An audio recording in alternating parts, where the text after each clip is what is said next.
जय सनातन धर्म की प्रिय दर्शकों, आप सभी का स्वागत है हमारे इस यूट्यूब चैनल पर। दर्शकों, 4 जून का समय निकट आ रहा है।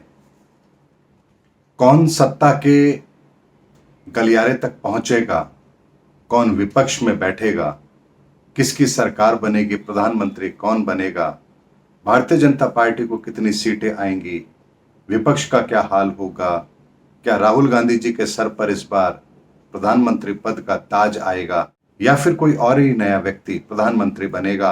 ऐसी बहुत सारी अटकलें हर व्यक्ति अपने अपने तरीके से लगा रहा है। जो बीजेपी के पक्ष में है उसे केवल और केवल नरेंद्र मोदी जी की ताजपोशी नजर आ रही है। जो इंडिया गठबंधन से जुड़े हुए हैं तो उन्हें इस बार कोई नया चेहरा नजर आ रहा है। कुछ लोग हैं जो ये सोच रहे हैं कि अगर बहुमत नहीं आया तो मोदी जी की जगह नया प्रधानमंत्री कौन बनेगा। दर्शकों, ऐसी सारी दुविधाएं आप लोगों के मन में चल रही हैं और ये एक ऐसे टॉपिक हैं जो बड़े ही ट्रेंड करते हैं सोशल मीडिया पर। अब इन पर अगर कोई बात कही जाए, कोई वीडियो बनाया जाए तो उसके व्यूज भी बहुत सारे निकल करके आएंगे। लेकिन क्या ज्योतिष इसलिए बनी है या ज्योतिष का ज्ञान इसलिए है कि हम इस ज्ञान का दुरुपयोग करके सिर्फ ट्रेंडिंग में जो चल रहा है, जो ट्रेंड कर रहा है सोशल मीडिया पर, उसके संदर्भ में वीडियो बनाएं?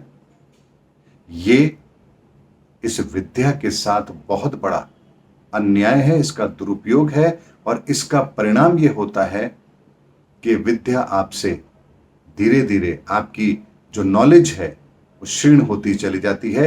ये ऐसा सत्य है जिसे हर एस्ट्रोलॉजर नहीं जानता है। इसीलिए एस्ट्रोलॉजी के नाम पर यदि हम कुछ ऐसे प्रेडिक्शंस करते हैं जो कहीं भी एस्ट्रोलॉजी से रिलेट नहीं करते हैं तो वहां निश्चित तौर पर मानिए कि थोड़े समय के बाद हमारी ये विद्या हमारे काम की रहती ही नहीं है। मैं ये बात क्यों कह रहा हूं, क्योंकि बहुत से लोग मुझे कमेंट्स करते हैं कि आप बताइए, आप तो ज्योतिषी हैं, तो भारतीय जनता पार्टी को कितनी सीटें मिल रही हैं। दर्शकों, किसी पार्टी को कितनी सीटें मिल रही हैं ये ज्योतिष के आकलन का विषय है ही नहीं। ये ज्योतिष के आकलन का विषय तब बनता है जब भारत के अंदर जितनी भी लोकसभा सीट हैं उनमें जितने भी प्रत्याशी चुनाव लड़ रहे हैं उन सबकी जन्म कुंडली यदि एक जगह पर हो, हर लोकसभा क्षेत्र से कितने प्रत्याशी चुनाव लड़ रहे हैं उनकी कुंडलियों का एक अलग बंच बनाया जाए, फिर एक एक लोकसभा चुनाव के क्षेत्र से जितने लोग खड़े हैं उनकी कुंडली का एनालिसिस करके उनमें से सबसे श्रेष्ठ कुंडली किसकी है उसका आकलन किया जाए। फिर उसके बाद में यहां पर एक एक लोकसभा क्षेत्र का वहां के जो उम्मीदवार हैं उनकी कुंडली के अंदर किसकी स्थिति श्रेष्ठ है, गोचर किसको सपोर्ट कर रहा है, उनकी कुंडली में महादशा, अंतरदशा, प्रत्यंतर किसको सपोर्ट कर रही है। अगर ये कैलकुलेशन निकाली जाए तो सटीक तरीके से बताया जा सकता है कि 500 अगर 45 सीट लोकसभा की है तो यहां पर कौन से क्षेत्र से कौन सा व्यक्ति जीतेगा। अब उसके आधार पर आप लगा सकते हैं कि यह व्यक्ति किस पार्टी से खड़ा हुआ है तो टोटल कितनी पार्टी की सीटें बनती है, यहां पर यह आकलन किया जा सकता है। लेकिन क्या यह संभव है कि हजारों कैंडिडेट की date of birth, right information हम तक पहुंचे और हम उसका एनालिसिस कर पाए। उसके बाद में एक एक जगह से कम 10-10, 20-20 प्रत्याशी हैं, तो ऐसे में लगभग 10,000 कुंडलियों का एनालिसिस करके इस निष्कर्ष को निकालना यह आसान काम नहीं है। अब जो एस्ट्रोलॉजर से कहते हैं कि भारतीय जनता पार्टी को 400 सीटें मिल जाएंगी या इंडिया गठबंधन इस बार सरकार बना लेगा, तो उनके पास कौन सी जादू की छड़ी है मुझे नहीं पता। लेकिन ज्योतिष आकलन करने के लिए आपको सही डाटा चाहिए तो चाहिए। जैसे प्रयोगशाला के अंदर अगर आप कोई प्रयोग कर रहे हैं तो आपको प्रयोग करने के लिए जिन साधनों की जरूरत है वो तो वहां होगी ही। क्या उसके बिना आप कर सकते हैं? आपका ब्लड सैंपल नहीं है तो क्या आपकी ब्लड रिपोर्ट तैयार की जा सकती है? क्या यह संभव है? इसी तरह से अगर ज्योतिष गणित है और वास्तव में ज्योतिष गणित है तो बिना डाटा के आप ज्योतिषीय कैलकुलेशन कर कैसे सकते हैं? ऐसे में मैंने भी इस चीज को कहने से पहले, आपके सामने बात कहने से पहले, बहुत पहले भी इन चीजों पर एक्सपेरिमेंट किए हैं। मैंने दिल्ली के चुनाव पर एक एक्सपेरिमेंट किया था सेकंड फेज का जब चुनाव था, यानी कि दूसरा जब चुनाव था वहां की विधानसभा का। मैंने नरेंद्र मोदी जी वर्सेस अरविंद केजरीवाल दोनों की कुंडली का एनालिसिस किया, गोचर का एनालिसिस किया। वहां पर मेरा एनालिसिस गलत हुआ। क्यों गलत हुआ? क्योंकि वहां एक पैरामीटर को मैं मिस कर गया कि यहां दिल्ली के अंदर मुख्यमंत्री नरेंद्र मोदी जी नहीं बनेंगे।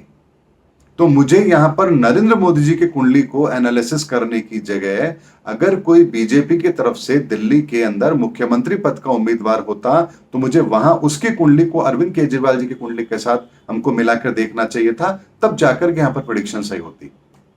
लेकिन जैसा कि मैंने प्रेडिक्शन किया था, अरविंद केजरीवाल जी की कुंडली भी अच्छी है, नरेंद्र मोदी जी की भी कुंडली अच्छी है। इस समय पर दोनों के अंदर कांटे की टक्कर रहेगी। तो यहां पर अरविंद केजरीवाल जी ने तो कांटे की टक्कर दी, सरकार बना के बैठ गए। लेकिन चूंकि बीजेपी की हार हुई है, लेकिन नरेंद्र मोदी जी की सेहत पर कोई फर्क नहीं पड़ा दिल्ली विधानसभा के चुनाव की हार का। तो यहां उनकी कुंडली ने अगर उनको डैमेज नहीं देना तो नहीं दिया। अरविंद केजरीवाल जी की कुंडली कांटे की टक्कर दे रही थी तो दे रही थी, वो वापस से मुख्यमंत्री बने। लेकिन कांटे की टक्कर अरविंद केजरीवाल वर्सेस नरेंद्र मोदी थी। यहां पर एक छोटी सी गलती से हमारे पैरामीटर को चेंज करने से इतना बड़ा रिजल्ट में फर्क आता है। तो जब तक दो मुख्यमंत्री आमने सामने ना हो, उनके पद के उम्मीदवार सामने ना हो, तब तक प्रेडिक्शन करना गलत हो जाता है। ऐसा ही मैंने एक आपके सामने एक उदाहरण रखा था, जब बिहार के अंदर जब मैंने नीतीश कुमार जी की कुंडली देखी थी और नीतीश कुमार जी के सामने यहां पर आरजेडी की तरफ से कौन उम्मीदवार है, क्योंकि अगर नीतीश कुमार मुख्यमंत्री नहीं बनेंगे तो आरजेडी का ही व्यक्ति मुख्यमंत्री बनेगा, क्योंकि यहां पर बीजेपी का व्यक्ति मुख्यमंत्री नहीं बन सकता बिहार के अंदर। तो जब आरजेडी के अंदर तेजस्वी यादव हैं, उनकी कुंडली और मैंने जब नीतीश कुमार जी की कुंडली को जब मिला करके देखा था, क्योंकि यहां पर ये बिल्कुल पक्का था कि या तो मुख्यमंत्री ये बनेंगे या ये बनेंगे, तो वहां मैंने बहुत स्पष्ट कहा था कि तीसरी बार भी नीतीश कुमार ही मुख्यमंत्री बनेंगे। यहां तक कि जब उन्होंने एनडीए गठबंधन से अपने आप को अलग किया था, तब भी मैंने एक वीडियो के माध्यम से कहा था कि ये इतने समय के बाद, लगभग 1.25 साल के बाद, उस समय भी मैंने बताया था और वीडियो यूट्यूब पर उपलब्ध भी है। मैंने कहा था कि इनका वापस से हृदय परिवर्तन होगा और ये पुनः लौट करके एनडीए में आएंगे, जबकि सब तरफ से बयानबाजी ये थी कि नीतीश कुमार के लिए अब दरवाजे बंद हो चुके हैं। नीतीश कुमार ने स्वयं ने यह कहा था कि अब मैं मर जाऊंगा लेकिन उस पार्टी में नहीं जाऊंगा। अमित शाह जी ने भी बयान दिया था कि अब नीतीश कुमार के लिए इस दर के दरवाजे बंद हो चुके हैं। लेकिन उसके बाद भी आपने देखा कि वो दोबारा से एनडीए के अंदर शामिल हुए, क्योंकि जब सटीक आंकड़े हमारे पास हो, ग्रहों की स्थिति हमारे पास हो, तो उसकी कैलकुलेशन बहुत सटीक तरीके से की जा सकती है। और इसीलिए मैंने कहा था, 1.25 साल पहले कहा था कि 2024 के लोकसभा चुनाव समय से पहले होने चाहिए, अन्यथा बड़ी दिक्कतें आएंगी। और इस समय पर लोकसभा चुनाव का जो माहौल है, ये किसी से छिपा हुआ नहीं है। एक जगह मैंने प्रेडिक्शन और किया था बंगाल के अंदर, वहां मैंने एक नया प्रयोग किया था, क्योंकि जब लोग सीटों के बारे में आकलन देते हैं तो हमें भी ज्योतिषीय गणना के बारे में कुछ सूत्र ऐसे निकालने चाहिए, हो सकता है कि वो सही हो। तो यहां पर भी हमने प्रयोग किया था। हमने जितने भी उम्मीदवार थे उनकी नाम की राशि, उसके आधार पर हमने गोचर को देख करके प्रेडिक्शन निकाली थी और हमने कहा था कि बीजेपी को लगभग इतनी सीटें मिलेंगी। लेकिन हमारी वो प्रेडिक्शन गलत हुई, क्योंकि राम और रावण की राशि भी तो एक ही थी, युद्ध भी एक ही दिन हुआ था, आमने सामने थे, जीता कौन? तो यहां रावण की कुंडली में ऐसा क्या दोष था अगर राशि के आधार पर देखें तो? इसीलिए राशि के आधार पर भी कैलकुलेशन नहीं होती है। ऐसे में कई बार ऐसा होता है कि जब आप किसी व्यक्ति की कुंडली देख रहे होते हैं, उसकी कुंडली के अंदर हार के संकेत नहीं होते हैं, लेकिन यदि उसका प्रतिद्वंदी, उसकी कुंडली भी यदि आपके पास हो और यदि उसकी कुंडली उस व्यक्ति से स्ट्रांग है, तो बेशक चाहे आपकी कुंडली के अंदर हार के योग नहीं है, लेकिन फिर भी आपका प्रतिद्वंदी आपसे बाजी मारकर जरूर जाएगा, क्योंकि उसकी कुंडली, उसका समय इस समय पर स्ट्रांग है।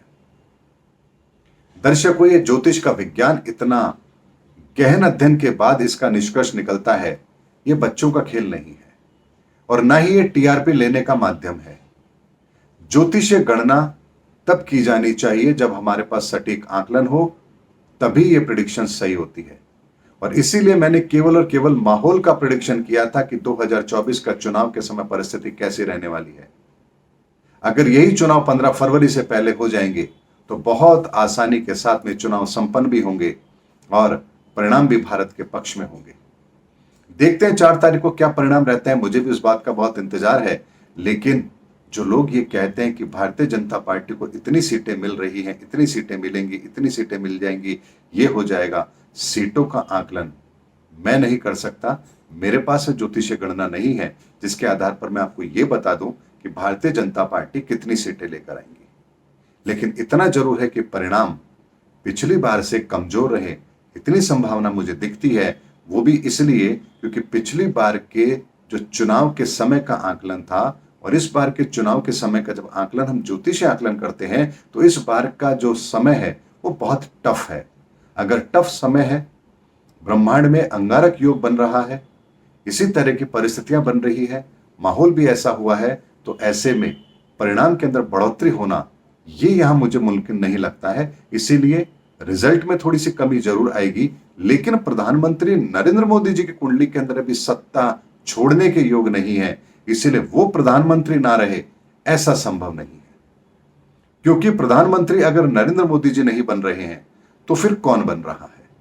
तो यहां पर जितने भी बड़े राजनेता हैं, चाहे शरद पवार हो, चाहे सुप्रिया सोले हो, राहुल गांधी हो, अरविंद केजरीवाल हो, ममता बनर्जी हो, और भी बहुत सारे नेता हैं, इन सब की कुंडली को भी अगर हम जब देखते हैं, क्योंकि इनका डाटा भी मेरे पास है, तो इनमें से किसी की भी कुंडली में अभी इतना स्ट्रांग स्थिति यहां नहीं बनी हुई है कि वो प्रधानमंत्री नरेंद्र मोदी जी की कुंडली को टक्कर दे। इसीलिए अगर कोई नया ही चेहरा आ जाए तो उसका मैं कह नहीं सकता, लेकिन वर्तमान की परिस्थिति के अंदर जितने भी प्रधानमंत्री पद के उम्मीदवार हैं, उन सबको देखने के बाद मैं यह जरूर कह सकता हूं कि इस समय पर प्रधानमंत्री नरेंद्र मोदी जी की कुंडली वर्तमान में भी इन सबसे स्ट्रांग है। इसीलिए उनकी कुंडली के आधार पर उनके सत्ता से जाने के कोई योग यहां पर नहीं बन रहे हैं। जब योग नहीं बन रहे हैं तो किसी और व्यक्ति के यहां आने के योग कैसे बन सकते हैं मुझे नहीं पता। मैंने नितिन गडकरी जी की भी कुंडली देखी है, यहां तो उनकी कुंडली यह संकेत देती है कि हो सकता है इस बार वो अपना लोकसभा चुनाव भी हार जाए, यह भी संभावना बनती है, क्योंकि उनकी कुंडली के अंदर 3 साल का समय बहुत खराब है। ऐसे में वस्तु स्थिति को देख करके ही हमें निर्णय लेना चाहिए और ज्योतिषीय आकलन हमेशा आंकड़ों के आधार पर होता है। जब भी हम इसको टीआरपी के माध्यम से देखते हैं, बहुत बड़ी बेइज्जती होती है। जैसा आपने देखा होगा क्रिकेट के मैच के अंदर, जब वर्ल्ड कप का मैच था, 10 एस्ट्रोलॉजर बड़े बड़े बैठकर एक सुर में कह रहे हैं भारत जीतेगा, और उसके बाद कहां गायब हो गए पता नहीं। वो तो कह करके चले गए, लेकिन उसके बाद कितने लोगों ने ज्योतिषियों को गाली दी है, इसका अंदाजा उन लोगों को शायद नहीं होगा। लोग थोड़े समय के बाद भूल जाते हैं, लेकिन जो सही मायने में एस्ट्रोलॉजर्स होते हैं, उनके लिए ज्योतिष को कहे गए ये शब्द उनकी आत्मा पर घाव करते हैं। क्योंकि यदि कोई इस महान विद्या को गाली दे तो सीधे सीधे सनातन को गाली होती है, क्योंकि सनातन को समझने के लिए एकमात्र सूत्र ज्योतिष ही है। अध्यात्म को समझने के लिए एकमात्र सूत्र ज्योतिष ही है। इस प्रकृति के विज्ञान को समझने के लिए एकमात्र सूत्र ज्योतिष ही है। हमारे जीवन को बेहतर बनाने के लिए एकमात्र सूत्र ये ज्योतिष ही है। और ऐसे में इस ज्योतिष को अगर कोई गाली देता है तो आप सोचिए कि आत्मा पर कितनी चोट पहुंचती होगी। लेकिन इसके जिम्मेदार भी हम हैं, जब हम टीआरपी के लिए कुछ ऐसे वीडियोस बनाते हैं जो बाद में जाकर के गलत साबित होते हैं। इसीलिए इस ज्योतिष विद्या को हमें वही इस्तेमाल करना चाहिए जहां इससे लोगों का भला होता हो, मानवता का भला होता हो, लोगों को राह दिखाई जाती हो, लोगों को समस्या का समाधान दिया जा सकता हो, लोगों को मोटिवेट किया जा सकता हो और लोगों को नई राह दिखाई जा सके, सनातन के अलग को जगाई जा सके और इस धरती को सुखद एहसास के साथ इंसान जिए और इस धरती को हम बेहतर बना पाए, उसके अंदर हमें इस विद्या का प्रयोग करना चाहिए। इसीलिए मैं ये नहीं कह सकता कि लोकसभा चुनाव के अंदर बीजेपी कितनी सीटें जीतेगी, क्योंकि ये आकलन करने के लिए जो सूत्र चाहिए, जो प्रमाण चाहिए, जो डाटा चाहिए, वो मेरे पास उपलब्ध नहीं है। उम्मीद करता हूं दर्शकों आज का वीडियो थोड़ा सा आपको कड़वा भी लग सकता है। मैंने स्वयं के ही ज्योतिषीय क्षेत्र पर भी उंगली उठाई है, लेकिन सत्य है तो सत्य है, और सत्य को कहने से कभी डरना नहीं चाहिए। मिलते हैं अगले वीडियो के अंदर, तब तक के लिए जय हिंद, जय भारत, जय सनातन धर्म।